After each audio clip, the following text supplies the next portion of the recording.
Hi students. So ఈరోజు Euclid's division లెమాలో previous board క్వశ్చన్స్ని మొత్తం సాల్వ్ చేస్తాను. సో ఇది పక్కా 4 మార్క్స్ అండి. ఎవ్రీ ఇయర్ రిపీట్ అవుతూనే ఉంది. ఓకే, సో ఫస్ట్ క్వశ్చన్ ఇది టీఎస్ ఎస్ఎస్సి 2018లో అడిగారు. Using Euclid's division algorithm find HCF of 135 and 225. Okay, so first 225 అంటే పెద్ద నెంబర్ ఏదో దాన్ని లోపలేసుకోవాలి. సో ఇది 135 ఇలా డివిజన్ చేసుకోవాలన్నమాట. ఓకే, సో 135 ఇంటూ 2 వేసి చూద్దాము. First 135 into 2, 2 5s are 10, 2 3s are 6 7, 2 1s are 2, 270 అయిపోతుంది. So 1 time, so 135 once. So balance ఏంటి 0 90.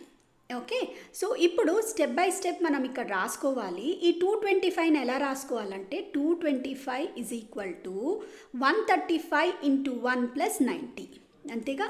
So 135 into 1 plus 90. So 135 plus 90 ఏంటి 225. ఇది నేను జస్ట్ ప్రీవియస్ వీడియోలో చెప్పాను. జస్ట్ ఇచ్చిన డివిజన్ చూడండి మీరు 7. Okay, 7 1s are 7, balance 3. Okay, so 10ని మనం ఎలా రాసుకుంటాం యూజువల్గా 7 into 1 plus 3, 7 into 1 plus 3 remainder, that is equal to 7 plus 3 is equal to 10 అంతే కదా. సో అలాగే 225ని 135 ఇంటూ 1 ప్లస్ 90గా రాసుకోవాలి. ఓకే ఓకే, సో ఇప్పుడు I will just rub it. ఇది మొత్తం రబ్ చేసేస్తాను.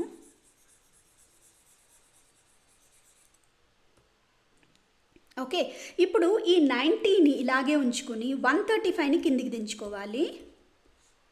ఓకే, సో 90ని ఇలాగే ఉంచుకొని 135ని కిందికి దించుకోవాలి. అగైన్ 1 టైం 90 5 4 సబ్ట్రాక్ట్ చేస్తే 135లో 90 పోతే 45.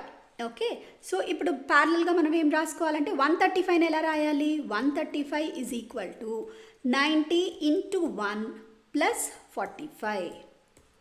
హైలైట్ చేసి చూపిస్తాను. 90 ఇంటూ 1 ప్లస్ 45. ఓకే, సో ఈ 45ని అలాగే ఉంచి ఈ 90ని మళ్ళీ కిందికి దించుకోవాలి. ఓకే, సో 45 ఇంటూ 2 ఏంటి 90 ఈజ్ ఈక్వల్ టు 0. సో మనకి 0 రిమైండర్ వచ్చింది. సో మనం స్టాప్ చేయొచ్చు అనమాట. ఓకే, సో 0 రిమైండర్ వచ్చిన దాకా మనం చేస్తూనే ఉండాలి. ఓకే, సో 90ని ఎలా రాయాలి, మిడిల్లో ఉన్న 90ని ఎలా రాయాలి 45 ఇంటూ 2 ప్లస్ 0 కదా. సో చూపిస్తాను 45 into 2 plus remainder 0. Okay, so ఇప్పుడు మనకి ఈ స్టెప్ చాలా ఇంపార్టెంట్. సో దీన్ని యూజ్ చేసి మనం హెచ్సిఎఫ్ కనుక్కుంటాం అనమాట. ఓకే, సో ఎలా అంటే లాస్ట్లో మనకి రిమైండర్ వచ్చిన స్టెప్ ఉంది కదా, దాంట్లోని డివైజర్ని పిక్ చేయండి. అదే మన HCF is equal to 45. Okay, so ఇప్పుడు 135కి 225కి హెచ్సిఎఫ్ ఏంటి 45. ఓకే, సో ఇదే మన లాస్ట్ స్టెప్. ఓకే, ఇంకొక ప్రాబ్లం నేను సాల్వ్ చేస్తాను. సో ఇప్పుడు సెకండ్ ప్రాబ్లం ఇది వచ్చేసి టీఎస్ ఎస్ఎస్సి 2019లో అడిగారు. Find the HCF of 306 and 657 using Euclid's division lemma. Okay, so పెద్ద నెంబర్ 657 కాబట్టి ఫస్ట్ దీన్ని లోపల వేసుకొని బయట 306. ఓకే, సో 306 ఇంటూ 2 612 అయిపోతుంది. సో 612. ఓకే, సో 612 వేసుకోండి. I just show you 306 into 2, 2 6s are 12, 2 0s are 0 1, 2 3s are 6. Okay, 612 2 times. Okay, so 657 నుంచి 612 subtract చేస్తే విల్ గెట్ 545. ఇప్పుడు ప్యారలల్గా మనం ఏం చేయాలంటే ఈ స్టెప్స్ రాసుకోవాలి. ఓకే, 657 ఎలా రాయొచ్చు అంటే 306 into 2 plus 45. Okay, I'll show you again 306 into 2 plus 45. Okay, ఇప్పుడు ఈ 45ని అలాగే ఉంచుకొని 306ని కిందికి దించుకోండి. ఓకే, సో 45 ఇంటూ 6 వేసి చూడండి. 6 5s are 30, 6 4s are 24, 25 26 27. Okay, so 270 వస్తుంది. ఓకే, సో 6 టైమ్స్ దీన్ని సబ్ట్రాక్ట్ చేస్తే 6 3 36. ఇప్పుడు మనం ఏం చేయాలంటే ఈ 36ని అలాగే ఉంచుకొని 45ని కిందికి దించుకోవాలి. ఓకే, అగైన్ మనం ఇక్కడ స్టెప్ మర్చిపోయాము, రాసుకోవాలి.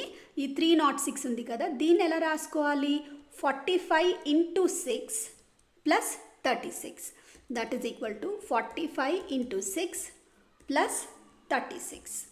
ఓకే, ఇప్పుడు 36ని అలాగే ఉంచుకుని 45ని కిందికి దించుకున్నాం కదా. So 1 time 36. సో 45లో 36 పోతే ఇట్ ఈస్ 9. ఓకే, మళ్ళీ ఇక్కడ 45ని ఎలా రాసుకోవాలి? 45 is equal to 36 into 1 plus 9. మళ్ళీ చూపిస్తాను మీకు. 36 ఇంటూ 1 ప్లస్ 9. ఓకే, ఇప్పుడు 9 అలాగే ఉంచుకొని 36ని కిందికి దించుకోండి. ఓకే, ఇది ఎగ్జాక్ట్గా డివిజిబుల్ అయిపోతుంది 4 టైమ్స్. 36 0. ఓకే, ఇప్పుడు 36ని ఎలా రాసుకోవాలి? 9 ఇంటూ 4 ప్లస్ 0. ఓకే, సో ఇప్పుడు మనకి ఈ స్టెప్ చాలా ఇంపార్టెంట్, ఎందుకంటే రిమైండర్ 0 వచ్చింది కాబట్టి. ఓకే, సో హెచ్సిఎఫ్ ఏది? హెచ్సిఎఫ్ 9. ఎందుకంటే డివైజర్ ఎప్పుడు మనం లాస్ట్ స్టెప్ ఒక డివైజర్ని తీసుకోవాలి. ఓకే, కోషంట్ని కాదు, 4 కోషంట్ అనమాట. సో ఇది కోషంట్, ఇది డివైజర్. ఓకే, సో డివైజర్ మనకి ఎప్పుడు హెచ్సిఎఫ్ని పిక్ చేయాలంటే మనం డివైజర్ని తీసుకోవాలి. Okay, so every year same pattern question అడుగుతున్నారండి. సో 4 మార్క్స్, పక్కా 4 మార్క్స్ వస్తుంది. సో కంపల్సరీ మీకు ఈ క్వశ్చన్ తెలియాలి. ఓకే, సో ఒక క్వశ్చన్ మీకు ఎక్స్ట్రా నేను ఇస్తాను, సో అది మీరు ట్రై చేయండి. Okay, find HCF of 867 and 255 using same thing. Okay, HCF కనుక్కోవాలి. ఓకే, సో వీడియో నచ్చితే మీరు లైక్ చేయండి అండ్ సబ్స్క్రైబ్ చేసుకోండి. Thank you so much.